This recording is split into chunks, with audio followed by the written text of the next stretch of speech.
Simple. अगर मैं इसे Q1 नाम दे देता हूँ, अगर मैं इसे Q2 नाम दे देता हूँ और इसे मैं Q ही रहने देता हूँ, तो बताओ ना Q1 की वजह से Q पर फोर्स किधर लगेगा, किधर लगेगा, इसको F1 नाम दे सकता हूँ। Q2 की वजह से Q पर फोर्स किधर लगेगा, इसको F2 नाम दे सकता हूँ। दोनों का डायरेक्शन जस्ट अपोजिट है। इसका मतलब है कि नेट फोर्स जब निकालेंगे तो एक में से दूसरा घटेगा, सब्ट्रैक्ट होगा। और अगर नेट फोर्स जीरो है, इसका मतलब है कि दोनों के मैग्नीट्यूड बराबर होंगे। इसका मतलब है कि F1 का मैग्नीट्यूड और F2 का मैग्नीट्यूड बराबर होना चाहिए। इसके लिए for F net to be zero. अब देखो सिंपल क्या हो जाएगा, के मॉडुलस ऑफ Q1 Q2। तो ये है इसके और इसके बीच लगने वाला फोर्स। दोनों को देखा जाए तो पता नहीं कि कौन पॉजिटिव है कौन निगेटिव है। एक तो पॉजिटिव दिख रहा है, तो मैं ऐसा लिख सकता हूँ इसको, modulus of Q into 2 into 10⁻⁻6 divided by x into 10⁻⁻4, ऐसा x स्क्वायर इंटू 4। यहाँ मैं लिख सकता हूँ k इंटू क्यू है ना। देखो जैसे इधर क्यू लिखा, उधर वाला चार्ज कितना है, 8 into 10⁻⁻6 whole divide by 6 minus x square into 10⁻⁻4। क्यों 10⁻⁻4 लिख रहा हूँ, क्योंकि मैं पहले ही बोला कि सेंटीमीटर में है, मीटर में कन्वर्ट करोगे नीचे स्क्वायर होता है, तो सेंटीमीटर को मीटर में कन्वर्ट करके उसका स्क्वायर करेंगे। कुछ कैंसिल आउट हो रहा है, ये भी खत्म। क्या बचा, ये टर्म अब मॉडुलर से बाहर निकालोगे तो क्यू के बारे में पता नहीं है कि पॉजिटिव है या निगेटिव, तो इसको ऐसे ही छोड़ दो ना, मॉडुलस ऑफ क्यू अलग कर दो और इसको बाहर निकाल लो। ये तो पॉजिटिव है, तो ये directly 2 into 10⁻⁻6 divide by x square कर सकते हैं ना। भी क्यू के बारे में पता नहीं, मॉडुलस को बाहर निकाल लो, इसको into 8 into 10⁻⁻6 divide by 6 minus x square. कुछ कैंसिल हो रहा है डेफिनेटली, एक्स और एक्स कैंसिल हो रहा है, ये भी कैंसिल हो रहा है। क्या बचा,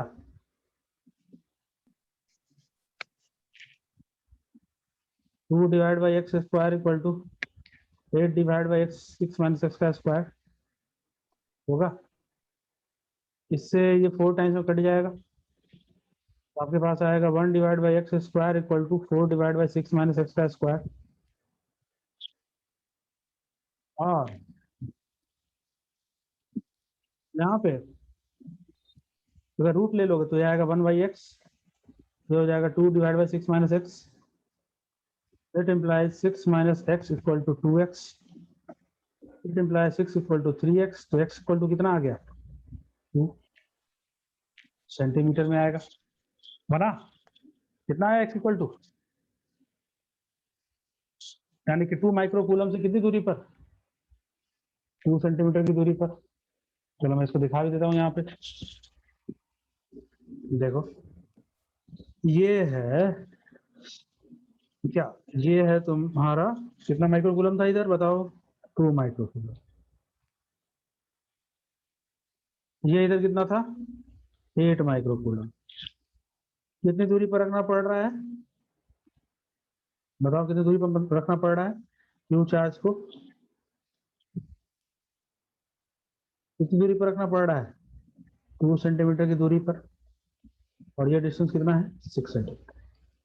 2 सेंटीमीटर आंसर हो गया।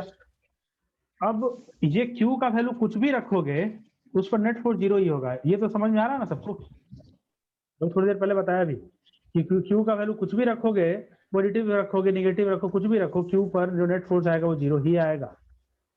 आएगा, बताओ आएगा या नहीं आएगा, ये बताओ। कोई दिक्कत इसमें, अरे बोलो भी, कोई दिक्कत है तो बोलो। नहीं ना दिक्कत है कोई इसमें। अच्छा, अब मुझे इसमें एक और सवाल ऐड करना है। एक सवाल ये है कि अगर इस क्यू चार्ज को मैं चुनना चाहता हूं, ऐसा मैं जानना चाहता हूं कि ये क्यू चार्ज को कितना रखा जाए कि इस पर भी एफ नेट जीरो हो जाए और इस पर भी एफ नेट 0 हो जाए। क्या ऐसा संभव है कि क्यू चार्ज को तुम इस तरह से चुनो कि इस पर भी एफ नेट 0 हो जाए और इस पर भी एफ नेट 0 हो जाए? Yes sir. सबसे पहले तो मुझे ये बताओ कि क्यू चार्ज को पॉजिटिव चुनना पड़ेगा या निगेटिव चुनना पड़ेगा इस काम के लिए?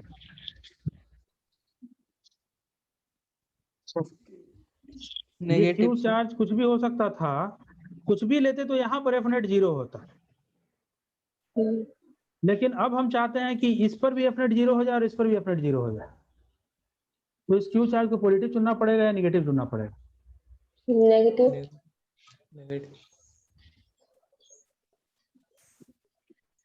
अच्छा, ये बहुत अच्छा सवाल एक बच्ची पूछ रही है, एक स्टूडेंट पूछी है कि सर ये तो बीच में रख दिए सर, अब तो ये इस पर फोर्स तो नहीं लगा सकता है, बीच में तो ये खड़ा है ना। अभी थोड़ी देर पहले मैं बताया प्रिंसिपल ऑफ सुपरपोजिशन या सुपरपोजिशन प्रिंसिपल, मैंने बताया कि दो चार्ज के बीच लगने वाला फोर्स तीसरे चार्ज के प्रेजेंस से अफेक्टेड नहीं होगा।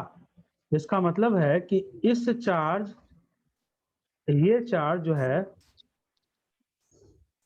ये चार्ज अगर इसको रिपेल कर रहा है इधर की तरफ, तो इन दोनों चार्ज के बीच लगने वाला फोर्स इस चार्ज से अफेक्टेड नहीं होगा। यही तो सुपरपोजिशन का प्रिंसिपल था। बीच में कोई चार्ज हो या ना हो, उससे क्या फर्क पड़ता है? कोई फर्क नहीं पड़ता है। ये गलतफहमी नहीं पालनी है। अक्सर लोगों को कंफ्यूजन हो जाता है, अक्सर लोग सोचते हैं सर ये सर बीच में है सर, तो 2 कूलम वाला चार्ज कैसे 8 कूलम वाले को लगाएगा? बेचारे को तो दिख ही नहीं रहा होगा कि वहां 8 कूलम खड़ा है, बीच में तो इतना मोटा तगड़ा चार्ज खड़ा है। तो ऐसा नहीं होता है, समझे? ऐसा ना सोचें, आप लगेगा, चार्ज को भी बुरा लगेगा। ठीक है, छोटा है चार्ज है तो उसका कोई इज्जत नहीं है। चलो आगे। तो ये डेफिनेटली ऐसा होगा। तुम कैसे कह सकते हो? ये पॉइंट चार्ज है ना, ये पॉइंट चार्ज है। अगर ये अगर पॉइंट चार्ज है, अगर ये पॉइंट चार्ज है, तो इससे तुम्हें पता है क्या कि मतलब सर ये जो है, ये जो है इसके द्वारा जो फोर्स लग रहा है इस पर, इस चार्ज पर, ये इसको रोकेगा? ऐसा नहीं होता है, ऐसा देखा ही नहीं गया है। यही तो खासियत इस फोर्स की, कूलम फोर्स की यही खासियत है कि बीच में कोई दूसरा चार्ज रहे रास्ते में बैठा हुआ, उससे कोई फर्क पड़ेगा ही नहीं। ये 2 कूलम चार्ज एकदम निश्चिंत होकर के 8 माइक्रो कूलम चार्ज को रिपेल करेगा ही, 2 माइक्रो कूलम चार्ज या फोर्स लगाएगा ही। ये बीच में क्यू चार्ज बैठा हुआ रहे या नहीं बैठा रहे, ये खासियत है इस चार्ज की, कूलम्बिक फोर्स के चार्ज, कूलम्बिक फोर्स के यानी कि इलेक्ट्रिक फोर्स की ये खासियत है। तो 2 चार्ज के बीच लगने वाला फोर्स तीसरे चार्ज के प्रेजेंस से एक इंच भी, मतलब एक बिट अफेक्टेड नहीं होगा। ठीक है, समझ में आई बात? सिर्फ ये इसको लगाएगा। अच्छा, तो बताओ, अगर मैं इसको नाम दे देता हूं, अगर मैं इसको नाम दे देता हूं Q1, इसको तो Q नाम दिया ही था, चलो इसको नाम देता हूं Q3, अपने आसानी के लिए इसको मैं Q3 नाम दे देता हूं, और इसे मैं Q2 नाम दे देता हूं। बताओ तो Q2 पर फोर्स किसके किसकी वजह से लगेगा? Q2 पर फोर्स किसके किसकी वजह से लगेगा? Q2 पर फोर्स किसके किसकी वजह से लगेगा? Q2 पर फोर्स किसके किसकी वजह से लगेगा? बताओ। Q2 पर फोर्स कौन कौन लगाएगा? क्या Q2 पर Q3 फोर्स लगाएगा? Q2 पर Q3 फोर्स लगाएगा? क्या Q2 पर Q1 फोर्स लगाएगा? डेफिनेटली Q2 पर Q1 भी फोर्स लगाएगा, Q2 पर Q3 भी फोर्स लगाएगा। समझ में आ रही बात क्या मैं बोलना चाह रहा हूँ? नहीं, पल्ले नहीं पड़ा, पल्ले पड़ रहा है कुछ क्या मैं बोल रहा हूँ? Q2 पर Q1 भी फोर्स लगाएगा। Q1, अरे भाई सिंपल है कि Q2 पड़ा हुआ है, जितने भी लोग हैं, जितने भी चार्जेज हैं, सभी मिलकर देखेंगे अरे अकेला पड़ा है, चलो इसको पकड़ के कूट देते हैं, मतलब दोनों मिलकर के इस पर फोर्स लगाएंगे ही लगाएंगे। Q1 भी इस पर फोर्स लगाएगा, Q3 भी इस पर फोर्स लगाएगा ही लगाएगा, इसमें कोनो भी परेशानी नहीं है। समझें? समझ रहे हैं? अच्छा, अब मान लो कि Q3 भी और Q1 जब दोनों फोर्स लगा ही रहा है, तो एक चीज तो मैं पता लगा सकता हूं क्या, कि बेचारे Q3 के बारे में तो मुझे पता ही नहीं, यही तो पता लगाना है कि Q3 कितना होएगा ताकि इस पर F net 0 हो जाए। तो सबसे पहले मुझे ये बता दो कि Q3 जो है वो Q2 पर जो फोर्स लगा रहा होगा उसका डायरेक्शन अभी तो हमें पता नहीं है, लेकिन Q1 जो फोर्स लगा रहा है Q2 पर उसका डायरेक्शन पता है। Q1 Q2 पर किधर फोर्स लगाएगा, ऊपर की तरफ या नीचे की तरफ, या लेफ्ट या राइट, जल्दी बताओ। राइट। राइट साइड रिपेल करेगा। तो मैं इसको दिखा रहा हूँ इसे एकदम। Q1 जो है वो एक्शन में है, फोर्स लगाया है इसको और इसको भगा रहा है इधर की तरफ। कितना फोर्स लगेगा, इस फोर्स को नाम मैं दे रहा हूँ, क्या नाम दो बताओ? F2 1। समझ में आ रही बात? समझ में आ रही है बात? Yes sir. अब मुझे बताओ कि Q2 पर अब हम चाहते हैं नेट फोर्स 0, तो एक और फोर्स जो Q3 इस पर लगा रहा है वो किधर की तरफ लगना चाहिए? Q3 की वजह से इस पर फोर्स किधर की तरफ लगना चाहिए कि नेट फोर्स 0 हो जाए, जल्दी बताओ। लेफ्ट। F21 के अपोजिट डेफिनेटली Q3 की तरफ लगना चाहिए, लेफ्ट की साइड में लगना चाहिए तभी ना। नहीं, ये तो समझ में आ रहा होगा कुछ एकदम क्लियर कि इस पर जो फोर्स लगना चाहिए वो इधर की तरफ लगना चाहिए, F2 3 2 पर 3 की वजह से। तो ये फोर्स तभी लग सकता है जब Q3 क्या हो, पॉजिटिव हो या नेगेटिव हो? नेगेटिव, क्योंकि अट्रैक्ट तो तभी करेगा ना। ये है क्या, रिपल्सन वाला, और ये है क्या, अट्रैक्शन वाला। तो अट्रैक्शन होने के लिए Q3 को क्या होना पड़ेगा, नेगेटिव। ये तो भाई अब समझ में आ गया, ये तो मतलब सिंपल, इतना आसान हो गया कि कुछ इसमें ज्यादा परेशानी की जरूरत है ही नहीं। तो मुझे बताओ कि F23 और F21 दोनों को बराबर होना चाहिए या नहीं होना चाहिए, बताइए। अगर F net हम चाहते हैं 0, तो इसका मतलब हम किसे किसे बराबर करना पड़ेगा, F23 को बराबर करना पड़ेगा किससे, F21 से बराबर करना पड़ेगा। अरे करना पड़ेगा कि नहीं करना पड़ेगा, तो बताओ कितना हो जाएगा जी फोर्स, कैसे निकालेंगे?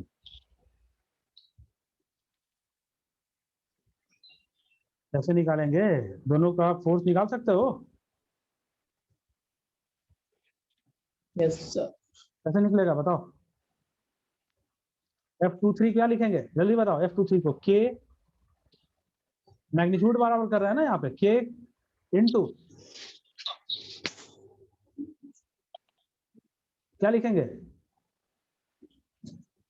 Q3 Q2 कितना है, 8 इंटू 10⁻⁻6 डिवाइडेड बाई कितना, डिस्टेंस कितना था ये, 6 माइनस है, नहीं 6 4 4 मीटर। यस। होगा, होएगो कि नहीं होएगो? अरे होएगो, जरूर होएगो। Yes sir. अच्छा, इतना बराबर क्या करना पड़ेगा, K इंटू मैग्नीट्यूड ऑफ कितना, 2 into 10⁻⁻6 into 8 into 10⁻⁻6 whole divide by कितना, 6 इंटू 10⁻⁻2 का होल स्क्वायर। होएगो कि नहीं होएगो? Yes sir. तो दिक्कत यहाँ से कुछ कटेगो, के सर कैंसिल। K और K को भगा दिया और इसको फर्दर सोल्व करते हैं। तो Q3 तो बेचारा मॉडुलस लेने के बाद पॉजिटिव हो ही जाएगा, इसे तो हमें पता है कि Q3 निगेटिव ही लेना पड़ेगा। मॉडुलस लेकर के उसको बाहर निकाल लिया तो ये पॉजिटिव, तो modulus of Q3 into 8 into 10⁻⁻6 है होएगा, डिवाइडेड बाई 16 इंटू 10⁻⁻4 होएगा। इधर क्या होएगा, ये दोनों तो पॉजिटिव है, तो 16 into 10⁻12 whole divided by 36 into 10⁻4। तो बताओ मॉडुलस ऑफ Q3 कितना आएगा?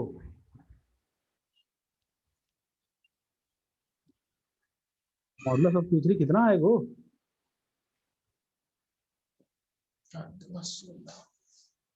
2 कितना आएगा? 16 into 16 into 10 to the power minus 12 divided by 8 into 36 into 10 to the power 8। 10 तो रहने की जरूरत है ही नहीं। चलो बताओ।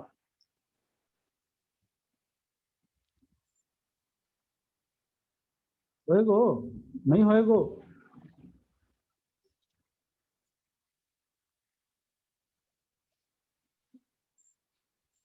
अरे बनेगा भाई, नहीं करना आ रहा है क्या?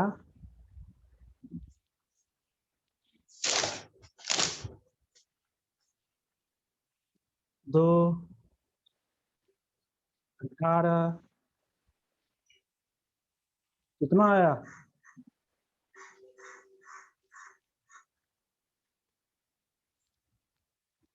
तो Q3 कितना? ये तो मॉडुलस ना आया, तो Q3 कितना आएगा?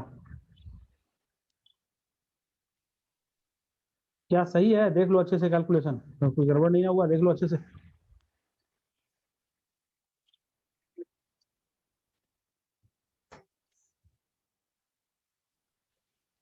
हुआ या नहीं हुआ?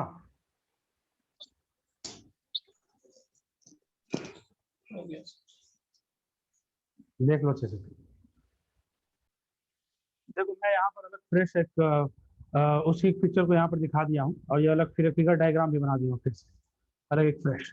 तुम लोग मुझे बताओ, इस पर यही था ना सिचुएशन, ये Q1 था, ये Q3 था, ये Q2 था, सब चीजें तो निकाल ही लिए हम लोग। इस पर एफ नेट 0 आ गया। कब? जब ये मैं 0, ये मैं -8/9 माइक्रोकूलम रखा। तो मुझे तुम लोग बताओ कि एफ Q1 पर एफ नेट क्या होगा, ये थोड़ा निकाल कर दिखाओ मुझे। अभी ये सब इंफॉर्मेशन अगर पता चल गया है तो Q1 पर एफ नेट कितना होगा, निकाल कर दिखाओ। देखो निकालते हैं। 0 आएगा? कैसे नहीं आएगा 0? देखो देखो 0 आएगा कैसे, देखो निकालना है Q1 पर। पहले बताओ ना, Q1 पर Q2 किधर फोर्स लगाएगा, लेफ्ट साइड या राइट साइड? Q1 पर Q2 किधर फोर्स लगाएगा, लेफ्ट साइड या राइट साइड? Q1 पर Q2 किधर फोर्स लगाएगा, लेफ्ट साइड या right side? Left side. Simply left side लगाएगा। तो लगाते हैं इस पर।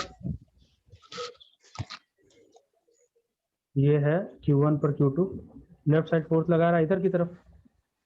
नाम मैं इसको दिया F1 पर 2 लगा रहा है। और Q1 पर Q3 किधर फोर्स लगाएगा, राइट साइड, क्योंकि अट्रैक्ट करेगा। अट्रैक्शन को ऐसे दिखाऊंगा, 1 पर 3 की वजह से 2 फोर्सेज लग रहे हैं, दोनों का डायरेक्शन जैसा अपोजिट है। मतलब एफ नेट अगर निकालना होगा तो F1 पर 2 की वजह से जो आएगा उसमें 1 पर 3 की वजह से जो आएगा उसको ऐड करेंगे, दोनों के इफेक्ट को। लेकिन असल में दोनों का डायरेक्शन जैसा अपोजिट है, तो असल में ये दोनों सब्सट्रैक्ट हो जाएंगे। मतलब एक डायरेक्शन को अगर मैं पॉजिटिव मान लूं और उसके जस्ट अपोजिट डायरेक्शन को निगेटिव मान लूं, एफ नेट बराबर मैं क्या लिख सकता हूं, F12 इक्वल टू लिख सकता हूं माइनस, जो कि डायरेक्शन बताएगा, माइनस F1,2, ये वाला पार्ट मैग्नीट्यूड बता रहा है ना, और प्लस क्या,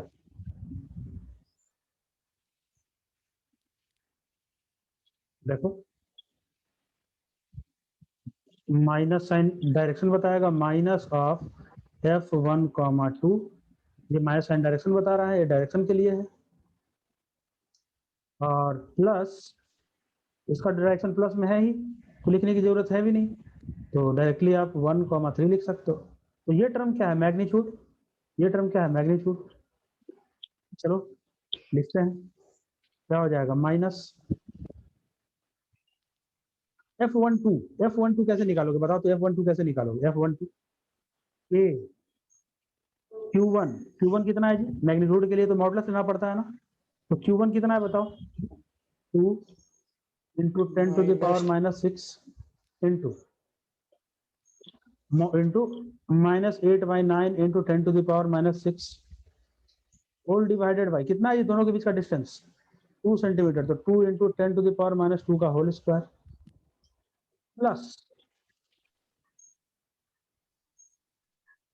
k इंटू मॉडुलस ऑफ किसका 2 इंटू 10 टू सर द आप पावर F1 उल्टा 3 में का कर दिया, लिख मैं उल्टा कर दिए। दिया ना, शायद मैं उल्टा कर दिया। मुझे हाँ यहाँ सर। पर F12 के लिए मुझे लिखना चाहिए था ये दूसरा चीज, मैं F13 लिख दिया। चलो मैं सही कर लेता हूँ। F12 के लिए मैं लिखना चाहिए था मुझे modulus of 2 into 10 to the power minus 6 और 8 into 10 to the power minus 6, है ना। और यहाँ पर मुझे लिखना चाहिए था 6। अब सही है, अब सही है।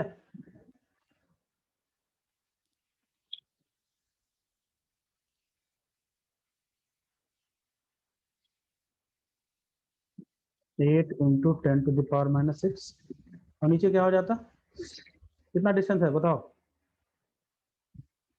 दोनों चार्जेस के बीच का,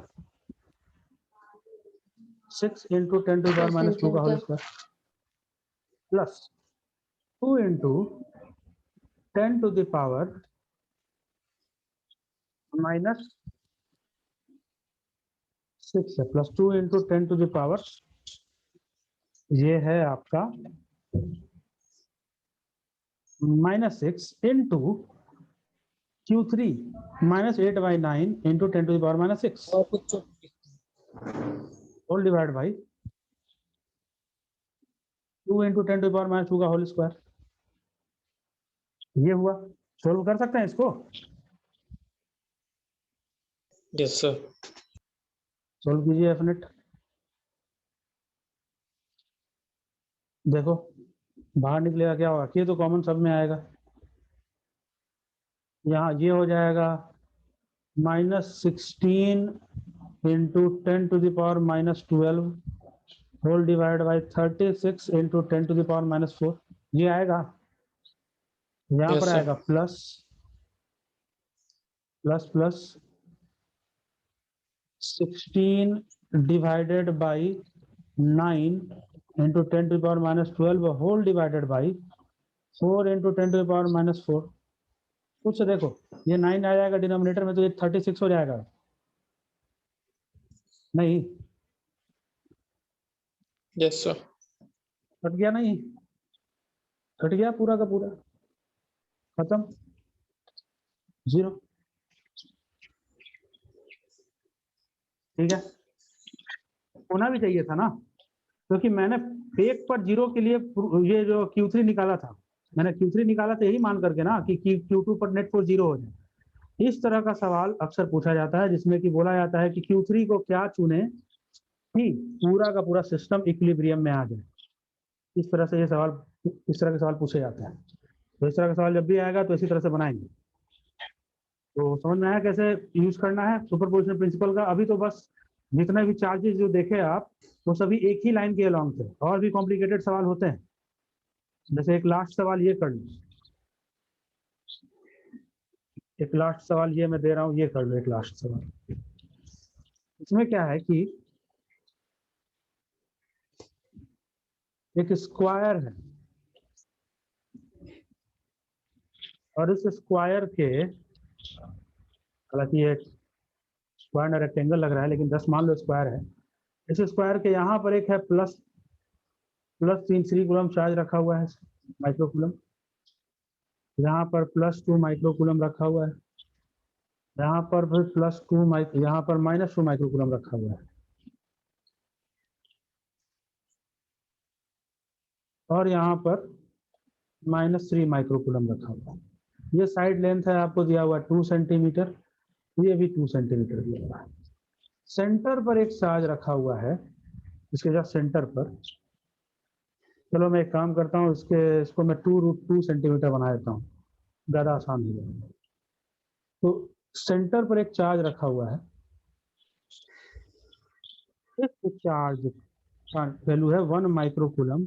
आपको इस पर नेट फोर्स बताना है, नेट फोर्स कितना होगा। बहुत ही सिंपल बात है कि जो नेट फोर्स जो निकालना होगा तो सभी चार्जेस की वजह से फोर्स निकालेंगे। अगर मैं इसको 1 नाम दे देता हूँ, इसको 2 नाम दे देता हूँ, इसको 3 नाम दे देता हूँ, इसको 4 नाम दे देता हूँ, तो इसकी वजह से इस पर फोर्स किधर लगेगा, इधर की तरफ लगेगा, इसे मैं F1 नाम दिया, उसके जस्ट अपोजिट साइड वाले चार्ज की वजह से किधर फोर्स लगेगा,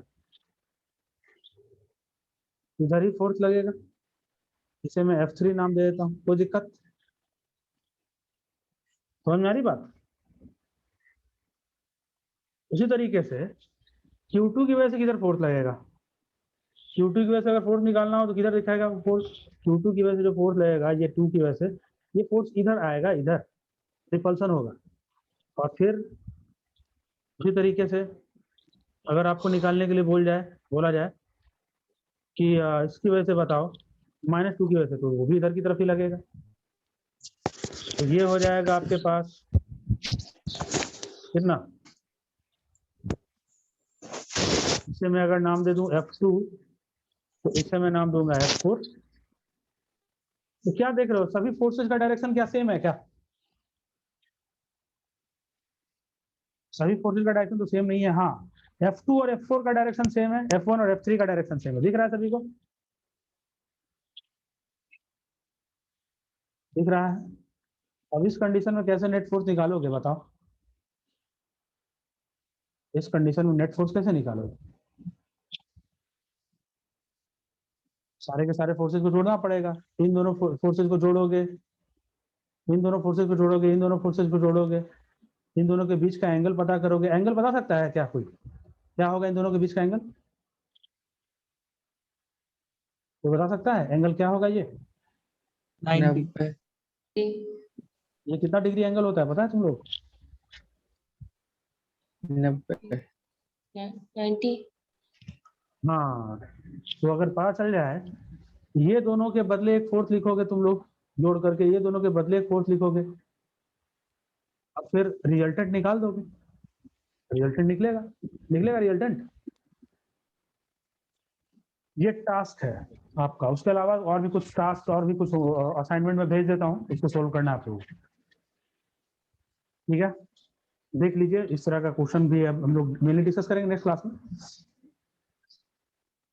और नेक्स्ट क्लास के लिए थोड़ा इंटीग्रेशन डिफरेंशिएशन पढ़ के आइएगा, थोड़ा सा लेवल बढ़ाएंगे। अब अभी तक पॉइंट चार्ज की वजह से लगने वाला फोर्स देख रहे थे यहाँ सर, पर। 11th वाला जो चैप्टर सब वो हाँ होगा, वो भी होगा, उसको भी करेंगे कंटिन्यू, कुछ बचा हुआ है अभी, अगले वीक से करेंगे उसको। 2√2 सेंटीमीटर में साइड का लेंथ दिया हुआ है, मैं यहाँ मिटा देता हूँ, ये दोनों 2√2 जो है सेंटीमीटर में साइड का लेंथ दिया हुआ है, 2√2 सेंटीमीटर, 2√2 सेंटीमीटर। ठीक है, सवाल बनाइएगा, नेक्स्ट क्लास में इसको डिस्कस करेंगे और भी असाइनमेंट आपको भेज देंगे। ठीक है।